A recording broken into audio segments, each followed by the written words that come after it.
इस वीडियो में हम देखेंगे कंडीशनल सेंटेंस यानी कि शर्त बोधक वाक्य। जिन वाक्यों में शर्त का अभाव होता है, शर्त का बोध होता है, उन्हें हम कहते हैं कंडीशनल सेंटेंस। आइए हम इसकी पहचान समझ लेते हैं। वाक्य की शुरुआत में अगर या यदि शब्द आता है और आगे वाला जो हमारा वाक्य होगा उसमें गा, गी, गे आएगा अंत में।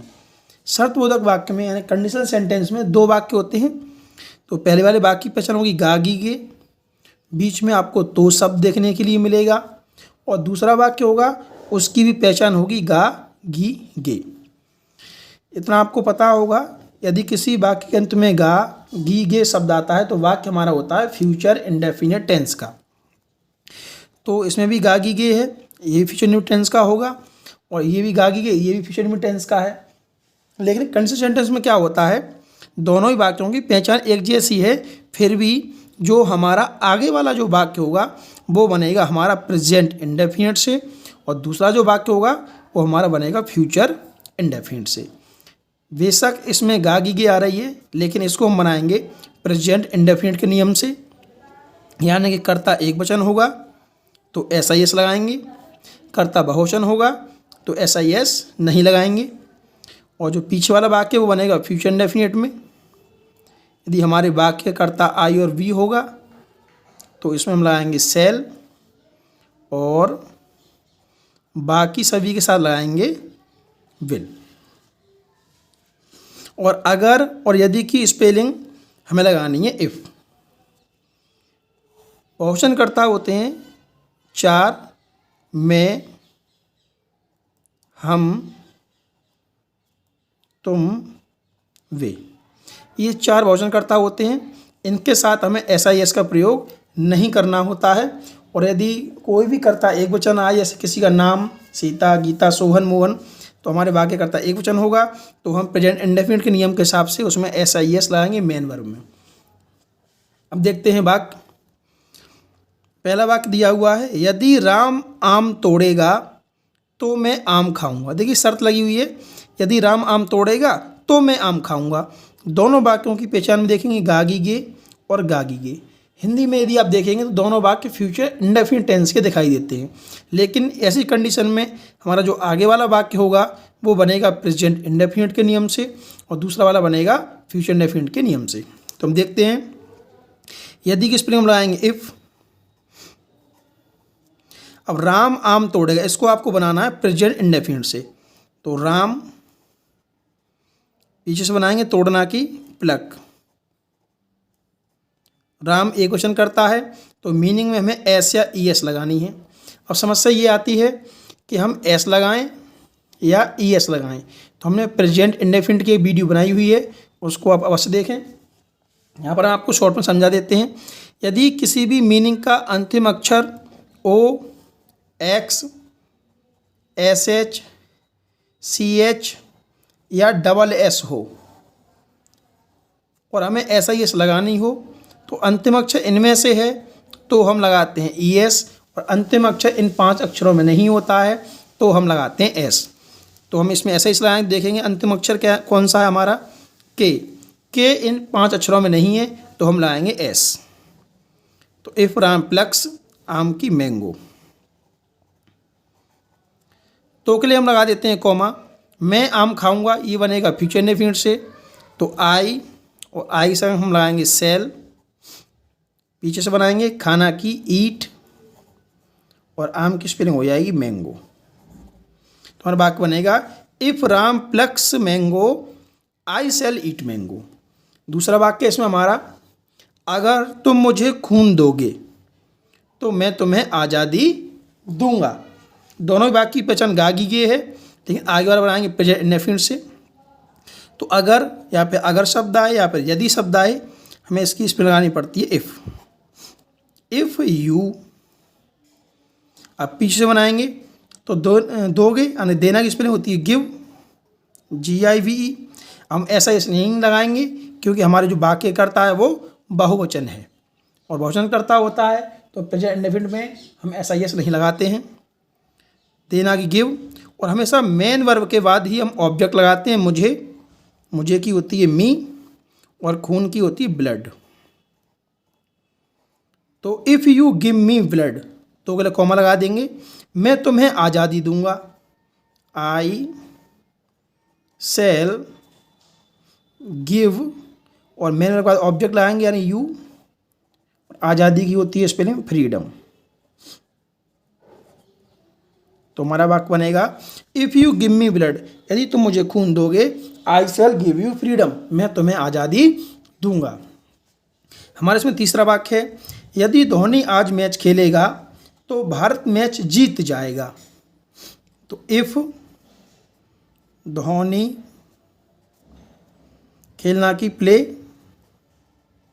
धोनी एक वचन में है तो हम ऐसा ही लगाएंगे। लास्ट वाला अक्षर देखें बाई, बाई इन 5 अक्षरों में नहीं है तो हम लगाएंगे एस, यदि इनमें से होता तो हम लगाते ई एस। तो प्लीज द मैच, और आज की today. If Dhoni plays the match today, तो के लगा देंगे कॉमा, भारत मैच जीत जाएगा। तो इंडिया, इंडिया लिख सकते हैं, आप भारत की भारत लिख दें, विल जीतना की विन, और मैच की द मैच।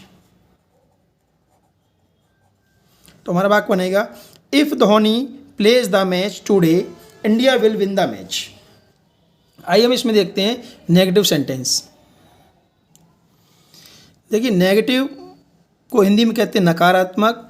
नकारात्मक का मतलब होता है कि वाक्य में नहीं शब्द देखने को मिलता है। अब यहाँ पर हमारे पास 2 वाक्य दिए हुए होते हैं, एक हमारा आगे का वाक्य होता है, एक पीछे वाला वाक्य होता है। तो जिस वाक्य में नहीं शब्द आएगा उसको ही हम नेगेटिव बना देंगे। अगर और यदि की स्पेलिंग हम लगाएंगे इफ़, और यदि आगे वाला वाक्य हमारा नेगेटिव होगा तो हम प्रयोग करेंगे डू नॉट का या डज नॉट का। कर्ता एक वचन होगा तो डज नॉट लगा देंगे, कर्ता बहुवचन होगा तो डू नॉट लगा देंगे। और यदि हमारे पीछे वाले वाक्य में नहीं शब्द आएगा तो सिंपल है, विल के बाद नॉट लगाएंगे या फिर सेल के बाद नॉट लगाएंगे। लेकिन आपको ध्यान रखना है जिस वाक्य में नहीं शब्द आएगा उसी में हमें नॉट का प्रयोग कर देना है। उदाहरण से देखते हैं, अगर सुमित स्कूल नहीं जाएगा तो मैं उसे पीटूंगा। देखिए पीछे वाला वाक्य जो हमारा है वो एफर्मेटिव का है और आगे वाले वाक्य में नहीं शब्द आया, नहीं नेगेटिव हो गया, तो इसको हम नेगेटिव रूल से बना देंगे। अगर की स्पेलिंग इफ, सुमित की सुमित, स्कूल नहीं जाएगा, तो सुमित एक वचन है तो हम क्या लगाएंगे नहीं शब्द के लिए does not. Sumit does not go to school, तो क्या लगाएंगे कॉमा, मैं उसे पीटूंगा। तो आई, ये अफर्मेटिव बनाएंगे, आई सेल, पीटना की बीट, और उसे की हिम। तो हमारा वाक्य बनेगा if Sumit does not go to school I shall beat him. हमारे इसमें दूसरा वाक्य है, यदि तुम पत्र लिखोगे तो मैं पत्र नहीं पढ़ूंगा। इसमें देखेंगे आप आगे वाला वाक्य तो एफर्मेटिव का है लेकिन पीछे वाला वाक्य नेगेटिव है, पीछे वाले वाक्य में नहीं शब्द आया है। तो आगे वाले वाक्य तो हम एफर्मेटिव बनाएंगे। तो इफ यू, लिखना कि राइट, कर्ता बहुवचन है तो हम मैसेज नहीं लगाएंगे, write a letter, if you write a letter तो के लिए कोमा लगाएंगे, मैं पत्र नहीं पढ़ूंगा, इसमें नहीं शब्द आया है तो I shall not read, I shall not read. If you write a letter I shall not read, यही तुम पत्र लिखोगे तो मैं पत्र नहीं पढ़ूंगा। इसमें हमारा लास्ट वाक्य है, यदि माताजी रुपया नहीं देंगी तो मैं स्कूल नहीं जाऊंगा। इसमें आप देखें दोनों वाक्य ही नेगेटिव हैं, ये वाला भी है और ये वाला भी है, तो हम दोनों वाक्य को नेगेटिव बनाएंगे। इफ मदर जी, नहीं शब्द आया है तो हम लगाएं डज नॉट, क्योंकि एक वचन करता है, डज नॉट, देना की गिव, और रुपए की रुपए। If mother ji does not give rupees या रुपए, कोमा, मैं स्कूल नहीं जाऊंगा, I shall not go to school. If mother ji does not give rupees I shall not go to school. यदि माता जी रुपये नहीं देंगी तो मैं स्कूल नहीं जाऊँगा। तो इस तरीके से हम प्रयोग करते हैं नेगेटिव सेंटेंस का। आइए हम इसमें अपना लास्ट टॉपिक देख लेते हैं, इंटरोगेटिव सेंटेंस का। ये हमारा इंटरोगेटिव सेंटेंस यानी कि प्रश्नवाचक वाक्य। प्रश्नवाचक वाक्य का मतलब होता है कि हिंदी वाले वाक्य की शुरुआत में आपको क्या शब्द देखने को मिलेगा। देखिए इंटरोगेटिव में क्या होगा, जो क्या शब्द जो आएगा वो हमेशा पीछे वाले वाक्य में ही आएगा, आगे वाले वाक्य में क्या शब्द का प्रयोग नहीं होगा। यानी कि कुल मिला के जो पीछे वाला वाक्य है उसी को हमें इंटरोगेटिव बनाना है, आगे वाले वाक्य जैसा है वो वैसा ही हमें पहले की तरह बना देना है। जैसे अगर मैं तुम्हें पढ़ाऊँगा तो क्या तुम पढ़ने आओगे। तो अगर मैं तुम्हें पढ़ाऊँगा ये हमारा एफर्मेटिव हो गया। और यहाँ से आप देखेंगे क्या तुम पढ़ने आओगे, ये क्वेश्चन कर रहे हैं क्या तुम पढ़ने आओगे, ये वाला वाक्य हमारा हो गया इंटरोगेटिव। और इंटरोगेटिव बनाने का सिंपल तरीका होता है, जो हमारी हेल्पिंग वर्ब होती है यानी कि सब्जेक्ट हो गया और हेल्पिंग वर्ब, जैसे इसमें विल सेल है, डू डज है, जो हेल्पिंग वर्ब होती हैं, हेल्पिंग वर्ब कर्ता से आप पहले लगा दोगे इस जगह पर तो वाक्य प्रश्नवाचक बन जाएगा, और कर्ता के पीछे लगा दोगे तो वाक्य आपका साधारण रहेगा। उदाहरण से देखते हैं, अगर मैं तुम्हें पढ़ाऊँगा, इफ़ आई पढ़ाने की टीच और तुम्हें की you, if I teach you तो क्या लगाएंगे कॉमा, क्या तुम पढ़ने आओगे तो विल को लगाएंगे आगे क्योंकि इंटरोगेटिव सेंटेंस है। Will you come to read लगा सकते हैं, यहाँ पर आप स्टडी भी लगा सकते हैं। If I teach you will you come to read, अगर मैं तुम्हें पढ़ाऊँगा तो क्या तुम पढ़ने आओगे। देखिए यहाँ पर थोड़ा एक क्लियर कर दें, डाउट सा रहता है। पढ़ना की स्पेलिंग एक होती है रीड और हम कहीं कहीं प्रयोग करते हैं स्टडी का। ध्यान रखें जब भी हम किसी एक विषय को पढ़ते हैं, जैसे मैं अंग्रेजी पढ़ता हूँ तो आई रीड इंग्लिश, ठीक है ना, मैं इतिहास पढ़ता हूँ आई रीड हिस्ट्री। जब भी हम किसी एक विषय को पढ़ते हैं तो हम रीड लगाते हैं। अब जैसे मैं इस वाक्य बोलते हैं मैं स्कूल में पढ़ता हूँ, मैं स्कूल में पढ़ता हूँ, वहाँ भी पढ़ता शब्द आया लेकिन वहाँ पे अब रीड नहीं लगाते क्योंकि स्कूल में क्या है एक से ज़्यादा विषय पढ़ाए जाते हैं। जब भी हम एक से ज़्यादा चीज़ों को पढ़ते हैं तब वहाँ पर हम लगाते हैं स्टडी। इस बात का आपको ध्यान रखना पड़ेगा। इसमें हमारा दूसरा वाक्य है, यदि राधा गाना गाएगी तो क्या मोहन बांसुरी बजाएगा। तो इफ़ राधा गाना की सिंग करता एक वचन है तो ऐसा ही लगाएंगे सिंग्स गाना की a song. If Radha sings a song comma लगाएंगे, क्या मोहन बांसुरी बजाएगा। विल मोहन, अब यहाँ पे देखिए बजाएगा, बजाना की भी होती है प्ले और बजाना की रिंग भी होती है। जब भी फ़ोन की घंटी या स्कूल में जो घंटी बजाते हैं तब बजाना शब्द आए तो हम रिंग का प्रयोग करते हैं। और बजाना की प्ले हम जब लगाते हैं जब भी किसी संगीत वाली चीज़ को बजाएं, ढोलक, तबला, बाजा, हारमोनियम, गिटार, कोई हम ऐसी चीज़ बजाएं जिससे संगीत निकलता हो, तब बजाना की स्पेलिंग हमेशा प्ले लगाई जाती है। इसका आपको ध्यान रखना पड़ेगा।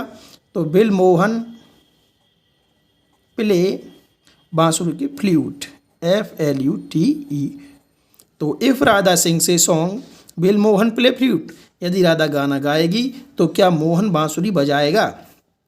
हमारा इसमें लास्ट वाक्य है इस वीडियो में, यदि कुत्ता गली में भौंकेगा तो क्या मोहन गली में नहीं जाएगा। तो इफ़ डॉग बार्क्स, ऐसे ही लगाएंगे, कुत्ता एक है, मैं की स्पेलिंग इन, गली की स्ट्रीट STREET स्ट्री लगा सकते हैं। गली की स्पेलिंग लेन भी होती है, आप इसका भी प्रयोग कर सकते हैं। तो क्या लगाएंगे कॉमा, क्या मोहन गली में नहीं जाएगा। विल मोहन, और नहीं शब्द भी आएगा तो not go in street. If dog barks in street will Mohan not go in street, यदि कुत्ता गली में भौंकेगा तो क्या मोहन गली में नहीं जाएगा। ये था हमारा कंडीशनल सेंटेंस का पहला पॉइंट। कंडीशनल सेंटेंस जो है कई प्रकार के होते हैं, हम आपको आने वाले वीडियो में एक एक करके बताते जाएंगे। यदि आपको हमारी वीडियो अच्छी लगी तो कृपया हमारे चैनल को लाइक करें, सब्सक्राइब करें।